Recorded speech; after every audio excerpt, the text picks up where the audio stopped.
হাজারী ঠাকুর রানাঘাটের বিছু চক্রবর্তী হোটেলে কাজ করেন। তার রান্নার হাত কিন্তু অসাধারণ। কি আমিষ কি নিরামিষ, তিনি যা রান্না করেন সেটা কিন্তু সত্যি একদম অন্য লেভেলের হয়। এখন বিছু চক্রবর্তীর যে হোটেলটা আছে সেটা কিন্তু তার রান্নার গুণেই চলে। মূলত তার রান্না খেতে এসেই কিন্তু সবাই অন্য হোটেল বাদ দিয়ে ওই হোটেলে আসে। কিন্তু তার এত বড় যে একটি কাজ, এটা তার মালিক বিজু চক্রবর্তী এবং হোটেলের আরও একটি কর্মচারী পদ্মজি কোনোভাবেই পছন্দ করে না। তাকে উঠতে বসতে হেনস্থা করে, হেয় করে, তার কাজের কোনো মূল্যায়নই করে না।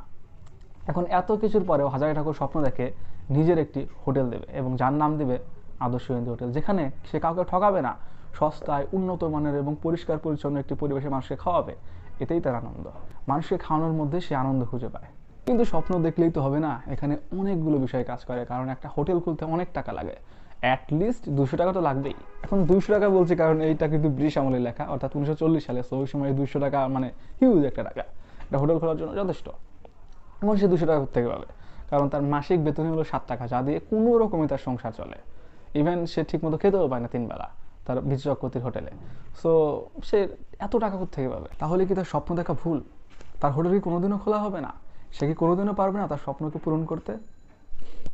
না, পারবে। পেরেছিল।